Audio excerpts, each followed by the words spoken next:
이사야는 범죄에 빠진 이스라엘 백성들에게, 정확하게는 남유다 백성들에게 하나님께서 예비하신 그리고 경고하신 그들의 죄 때문에 받는 형벌을 조금이라도 피하게 하려고 안타까운 심정으로 하나님의 말씀을 전했습니다. 말씀의 핵심은 회개하지 않으면 하나님께서 경고하신 대로 너희들이 모든 형벌을 다 받을 것이라. 중대한 형벌은 바로 바벨론에 의해서 나라가 망하는 형벌입니다. 놀라운 사실은 이사야가 이렇게 안타까운 마음으로 남유다 백성들에게 하나님의 뜻을 전했음에도 불구하고 그들은 그들의 죄에서 돌이키지를 아니했습니다. 계속해서 범죄했다는 말씀입니다.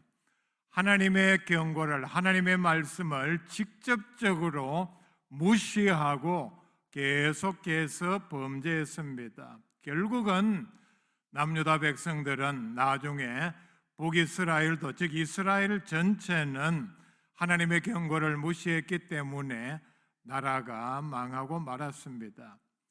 100년 뒤에, 그러니까 100년 동안 계속해서 그들은 변함없이 범죄하고 하나님의 말씀을 무시를 했습니다. 남유다는 바벨론 느부갓네살 왕이 침공을 해서 왕은 두 눈을 뽑은 채 쇠사슬에 묶어서 끌고 가고, 그 다음에 성은 무너지고 성전은 다 불타버리고 쓸만한 사람들은 그들의 노예로 쓰기 위해서 포로로 끌고 갔습니다. 100년 전부터 하나님께서는 이사야를 시키셔서 그렇게 회개하라 일렀지만은, 그리고 이런 벌을 당할 것이라 구체적으로 얘기를 했지만은 그들은 듣지를 않았습니다. 즉 하나님께서 예언하신 벌을 그대로 받았다는 얘기입니다. 사람들이 이렇게 죄에 대해서 둔감해지고 완악해지면은 하나님의 경고의 말씀을 무시를 합니다. 범죄하지 말라, 하나님께로 돌아오라 말씀을 들으면서도 설마 내게 그런 벌이, 그런 경고가 내게 실제로 일어나겠느냐 하면서 무시를 합니다. 회개를 촉구하면서 이스라엘의 참상을 말씀을 하는 대목이 이사야서 1장 5절과 6절에 이렇게 나타납니다. 여러분 성경을 직접 찾아볼 수 있기를 바랍니다. 너희가 어찌하여 매를 더 맞으려고 폐역을 거듭하느냐. 온 머리는 병들었고 온 마음은 피곤하였으며 발바닥에서 머리까지 성한 곳이 없이 상한 것과 터진 것과 새로 맞은 흔적뿐이거늘 그것을 짜며 싸매며 기름으로 부드럽게 함을 받지 못하였도다. 너희들이 범죄한 결과 너희들의 지금 모습이 이러한 것이 아니냐. 범죄해서 징계를 받으면 이것보다 더 심각해진다. 맞아서 머리끝부터 발끝까지 한 군데도 성한 데가 없지 않느냐. 7절 말씀에 보면은 너희의 땅은 황폐하였고 너희의 성읍들은 불에 탔고 너희의 토지는 너희 목전에서 이방인에게 삼켜졌으며 이방인에게 파괴됨 같이 황폐하였고. 사람만 벌을 받는 것이 아니라 땅까지도, 자연까지도 이렇게 버림받고 하나님께 벌을 받아서 이런 초토화 같은 현상이 일어난다 분명히 말씀을 합니다. 자, 그렇다면 이스라엘을 이렇게 비참하게 만든 그들의 죄가 무엇입니까? 오늘 말씀으로 돌아가 봅시다. 59장 3절에 그들의 죄를 이렇게 지적합니다. 이는 너희 손이 피해 너희 손가락이 죄악에 더러워졌으며 너희 입술은 거짓을 말하며 너희 혀는 악독을 내밀라. 우선 말로서 하는 죄를 여기서 지적을 합니다. 온갖 거짓말을 이스라엘 백성들이, 남유다 사람들이, 예루살렘 백성들이 하나님의 백성이라고 하면서 말로서 범한 죄를 지적을 하는데 첫째는 거짓말입니다. 하나님의 백성들이라고 하면서 거짓말을 하고 남을 비난을 하고 그 다음에 독한 말을 하고 거짓으로 선동을 하고 놀랍지 않습니까? 오늘날 우리 사회에서 일어나는 일과 전혀 다름이 없습니다.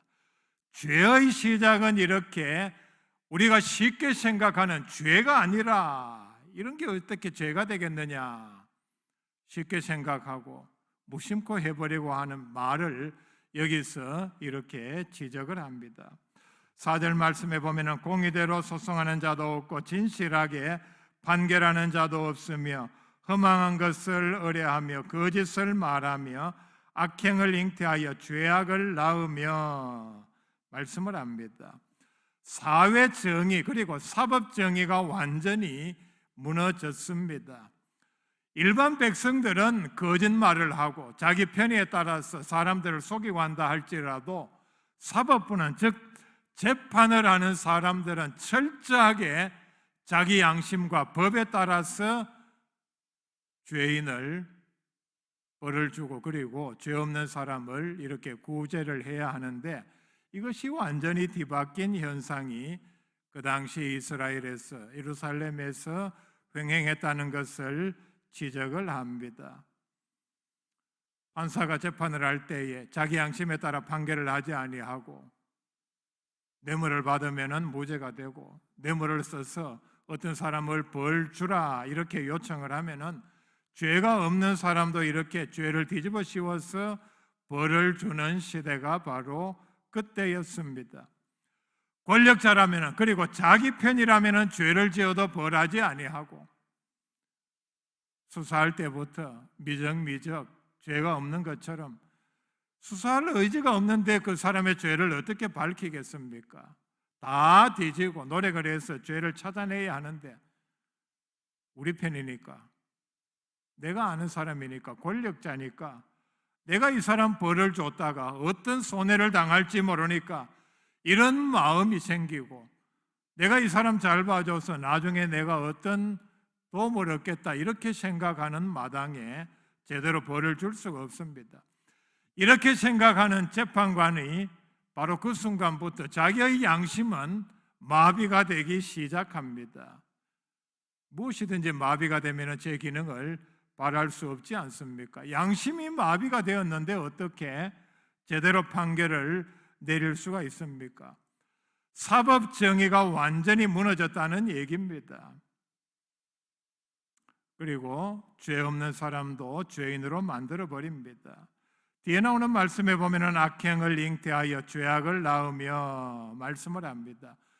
늘 마음으로 범죄를 계획을 합니다. 내가 어떻게 하면은 어떻게 남을 속이고 아니면은 어떤 일을 해서 돈을 많이 벌고 유리한 것을 얻고 아니면은 경쟁자를 물리치고 늘 마음에 마치 산모가 아기를 임신해서 자기 뱃속에 가지고 있는 것처럼 늘 생각하는 것이 죄악을 잉태한 상태로 어떻게 하면 내가 들키지 아니하고 범죄를 하고 더 많은 것을 얻을 수 있을까 이런 식으로 늘 범죄를 계획하면서 살아가는 사람들이 많은 때가 바로 그때였습니다. 그리고 죄악을 낳으며 말씀을 합니다. 결국은 죄를 짓는다는 얘기입니다. 잉태하면 결국은 출산을 할 수밖에 없죠. 죄를 자꾸 생각을 하니까 자꾸 연구를 하니까 더 좋은 방법으로 범죄하는 방법도 늘 진화하는 것과 마찬가지입니다. 결국은 실행을 하게 되어 있습니다. 5절 말씀에 보면 이런 식으로 범죄하는 것은 독사의 알을 품는 것과 같다 말씀을 합니다. 여러분 독사의 알, 뱀의 알을 보셨습니까? 어릴 때 제가 많이 봤습니다.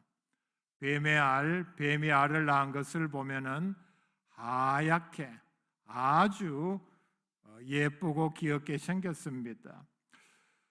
이게 독사의 알이다. 이걸 모르고 보는 사람들이 이런 생각을 가지기 쉽습니다. 이렇게 참 예쁘고 깜찍하게 생긴 것을 잘 품으면은 매우 귀여운 동물이 나올 것 같은 그런 생각이 듭니다. 여러분, 독사의 알을 품으면 그 속에서 뭐가 나옵니까? 독사가 나옵니다. 물리면 죽습니다. 죽지 않으면 매우 고통스럽습니다. 붓고 썩고, 그리고 통증이 얼마나 심한지, 요즘처럼 병원에서 집중적으로 치료를 받아도 통증 때문에 차라리 팔, 다리를 끊어버렸으면 좋을 정도로 고통이 극심합니다. 지금도 그런데 이 말씀이 기록된 때로 돌아가면은 2700년 전에는 그 고통과 통증이 피해가 어땠겠습니까? 이스라엘 백성들이 범죄하는 것이 마치 독사의 알을 품는 것과 같다, 이렇게 말씀을 합니다. 조심해서 정성을 다해서 내가 오랫동안 품으면 여기에서 마치 엄청난 것이 나올 것 같은 기대를 가지고 범죄를 계획하고 실행에 옮깁니다. 독사의 알을 아무리 정성을 다해서 큰 기대를 가지고 품어도 거기에서는 비둘기가 나오지 않습니다. 백조도 나오지 않습니다. 독사의 알을 품으면 반드시 독사가 나옵니다. 왜냐하면 독사의 알이기 때문입니다. 범죄한 결과는 바로 독사와 같습니다. 내가 저지른 범죄는 결국은 나를 묻습니다. 내가 저지른 범죄가 다른 사람을 무는 것이 아닙니다. 외적으로는 그렇게 보이죠. 내가 범죄해서 다른 사람이 피해를 보는 것 같지만은 하나님의 심판이라는 관점에서 보면은 내가 저지른 범죄는 결국은 나를 물고 맙니다. 독사의 알을 품는 사람이 그 심각성을 모르기 때문에 그렇게 하는 것처럼 범죄하는 사람도 범죄의 심각성을 모르기 때문에 습관적으로 범죄를 합니다. 야고보서 1장 15절 말씀에 욕심이 잉태한 즉 죄를 낳고 죄가 장성한 즉 사망을 낳느니라. 독사의 알을 발견하면은 이게 독사의 알이다 아는 순간 바로 제거를 해야 합니다. 버려야 합니다. 이렇듯 죄는 처음부터 우리 마음에 품지를 말아야 합니다. 왜냐하면 범죄하면은 계속해서 습관적으로 범죄하게 되고, 그렇게 되면은 영원한 파멸로 떨어지고 말기 때문입니다. 그 다음에 이어서 말씀을 합니다. 계속해서 범죄하는 것은 거미줄을 짜는 것과 같다. 자, 여러분, 거미줄 보셨습니까? 교회 정원에도 거미줄이 있습니다. 거미줄을 보면은 매우 정교하고 치밀하고 아름답습니다. 신비롭기까지 합니다. 거미는 벌레고 미물인데 거미가 어떻게 참 이렇게 기하학적으로 아름다운 도형을 이렇게 정교하게 짤 수가 있느냐? 신비한 것 가운데 하나는 거미줄에 모든 곤충이 다 걸리는데 유독 거미만 걸리지 않습니다. 참 신비롭죠. 거미는 자기 몸에서 나오는 실을 이용해서 줄을 짜고 심지어는 거기 이렇게 동그란 굴처럼 집을 짓기도 합니다. 거미가 그 안에 자기의 은신처로, 보호처로 이렇게 이용을 합니다. 그 속에 들어가 있다는 얘기입니다. 거미줄에 붙어 있지는 않습니다. 거미는 하나님께서 만드신 창조물입니다. 하나님께서 거미에게 그런 생존 본능을 주셔서 거미줄을 쳐서 거기에 걸리는 곤충들을 먹고 살게 허용을 해 주셨습니다. 하나님의 섭리라는 얘기입니다. 그런데 여기에서 이사야는 인간의 범죄를 상징적으로 거미가 줄을 짜는 것을 이용을 해서 설명을 합니다.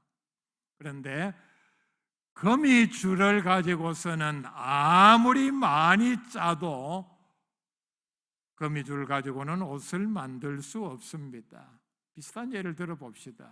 비슷하지만은 전혀 다른 경우입니다. 여러분, 누에라는 벌레가 있습니다. 뽕잎을 먹고 결국은 가을을 준비하면서 자기 숨어 들어가서 동면 알집을 짓는데 자기 몸에서 나오는 실을 가지고 또 매우 신비롭게 고치를 만듭니다.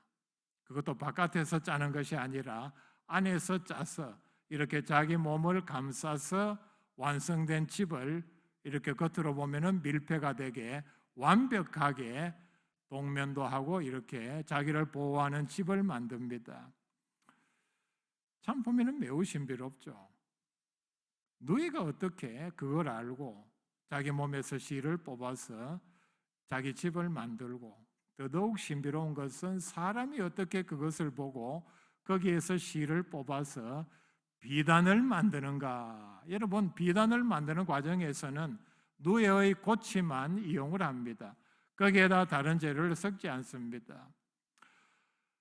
아마 지금까지 사람의 과학 기술이 매우 발전했지만은 비단을 능가하는 옷감은 없습니다. 광택이 나고 매우 아름답고 가볍고 그리고 따뜻합니다. 완벽한 옷감 소재입니다. 거미와 누에는 분류학상 매우 가까운 곤충입니다. 그런데 누에는 자기 몸에서 실을 뽑아서 결국은 비단이 되게 만듭니다. 거미는 어떻습니까? 자기 몸에서 뽑은 실을 가지고 거미줄을 쳐서 다른 곤충을 잡기 위한 도구로 씁니다. 이사야가 여기서 사람이 범죄하는 모습을 거미줄을 짜는 것에 비유한 이유가 무엇입니까? 사람들이 범죄를 하면서 미리부터 치밀한 목적과 계획을 가지고 거미가 줄을 치는 것처럼 매우 정교하게 줄을 칩니다. 함정을 놓는다는 얘기입니다. 우리 사회 현실이 어떻습니까? 아마 이스라엘도 당시에 이랬을 것입니다.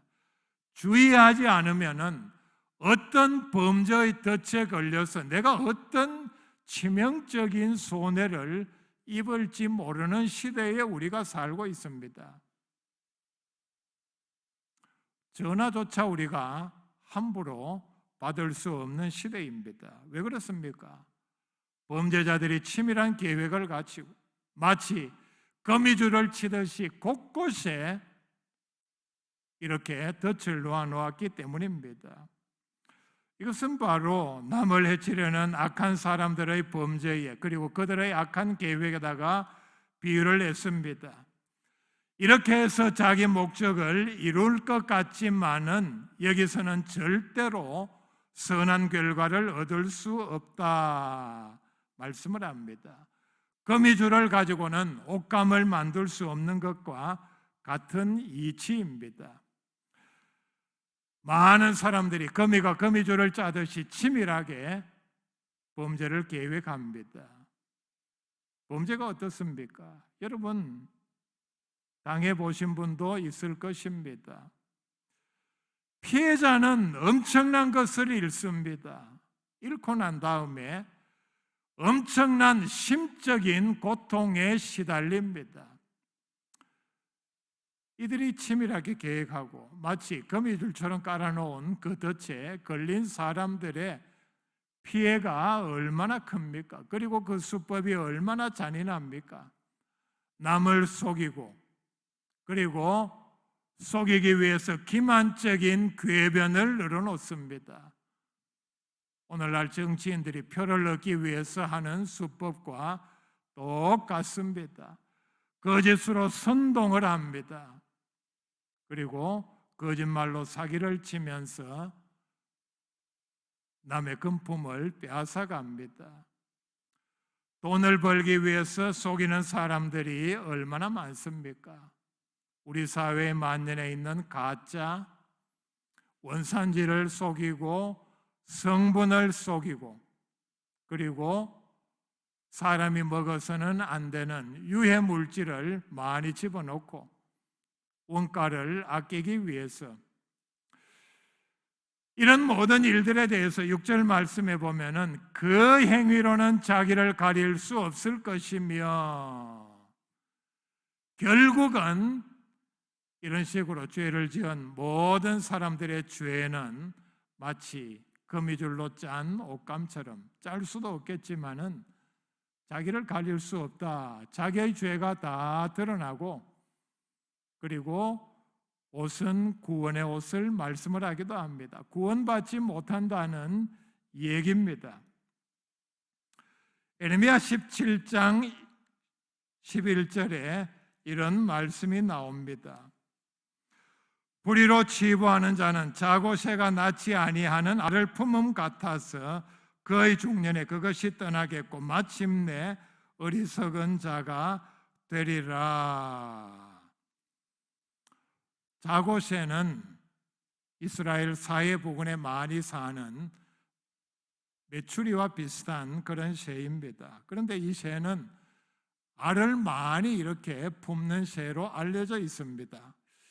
이유는 모르지만은 남의 새의 알까지 훔쳐서 마치 자기 알인 양 이렇게 품는 것으로 알려져 있습니다.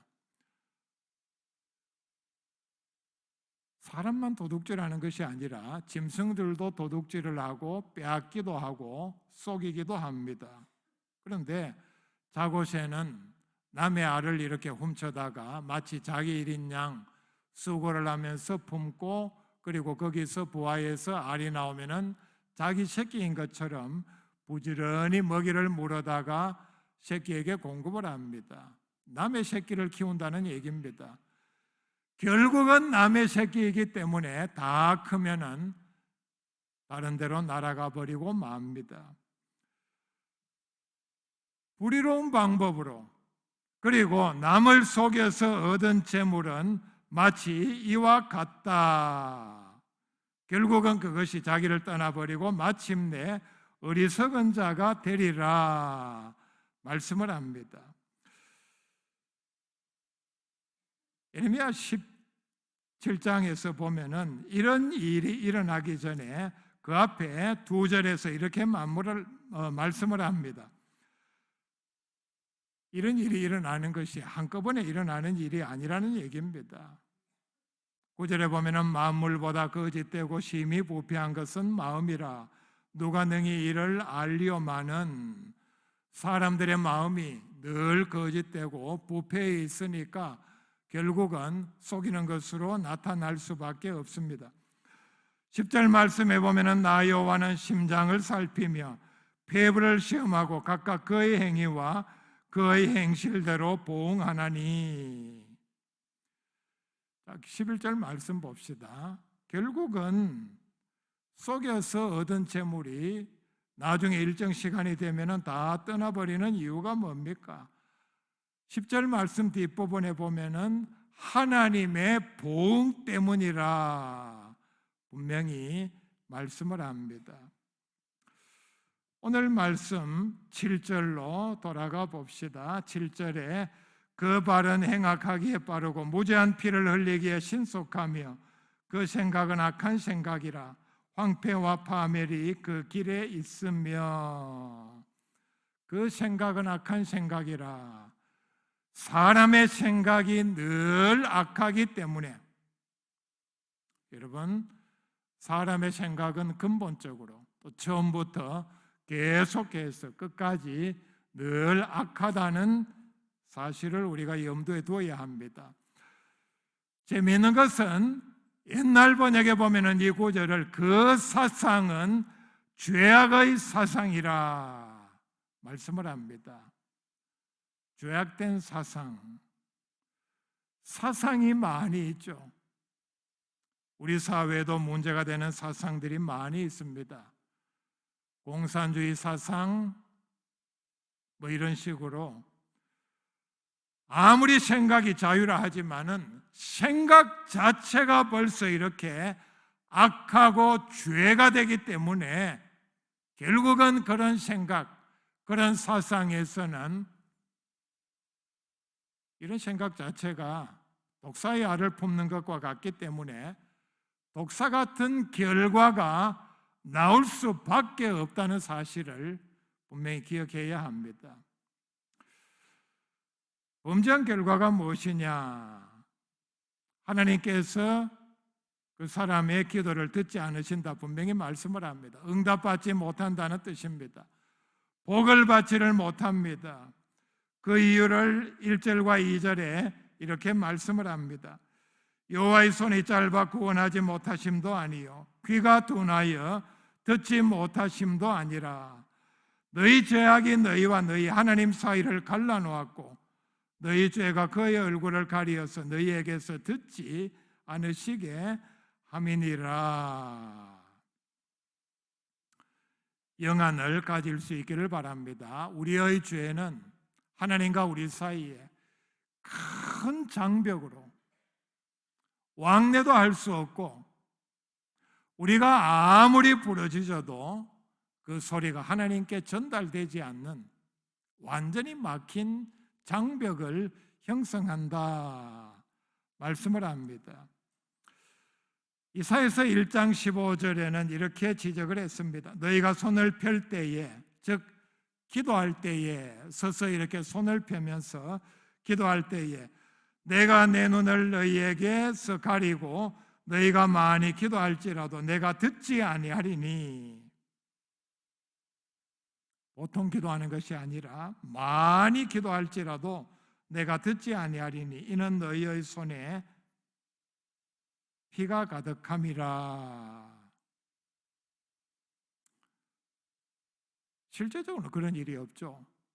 기도하러 와서 손을 펼쳤는데 그 손에 피가 가득하다. 하나님께서 보시기에 일주일 6일 동안 온갖 죄를 다 지으면서 손에 있는 모든 피를 다 묻히고 하나님께 와서 손을 펼쳤는데 하나님께서 그 손에 있는 피를 보셨다는 말씀입니다. 에레미야 5장 25절에 너희 허물이 이러한 일들을 물리쳤고 너희 죄가 너희로부터 좋은 것을 막았느니라 말씀을 합니다. 8절 말씀에 보면 결과적으로 이들은 평강의 길을 알지 못한다. 2번이나 반복을 합니다. 이런 사람들은 절대로 마음에 평강이 없다. 하나님의 자녀만이 죄를 짓지 아니하고 또는 죄를 용서받은 사람만이 평강을 얻는 방법을 알 수 있습니다. 죄 때문에 평강을 알지 못하는 경우는 겉으로 보기에 아무리 많은 돈을 가지고 있고 권력을 누린다 할지라도 그 마음에는 평강이 없고 항상 불안하고 염려할 수밖에 없습니다. 이사야서 48장 22절에 여호와께서 말씀하시되 악인에게는 평강이 없다 하셨느니라. 하나님의 말씀입니다. 잠언 28장 1절에 보면은 악인은 쫓아오는 자가 없어도 도망한다. 죄를 지은 사람의 본성입니다. 하나님과 절대로 화평하지를 못합니다. 계속해서 범죄하는 것은 하나님과 원수를 맺는 것입니다. 이만큼 범죄의 결과는 매우 무섭고 심각함을 깨우쳐 줍니다. 우리의 모든 삶이 하나님께 가까이 함으로 하나님께 영광을 돌리는 복된 삶이 될 수 있기를 바랍니다.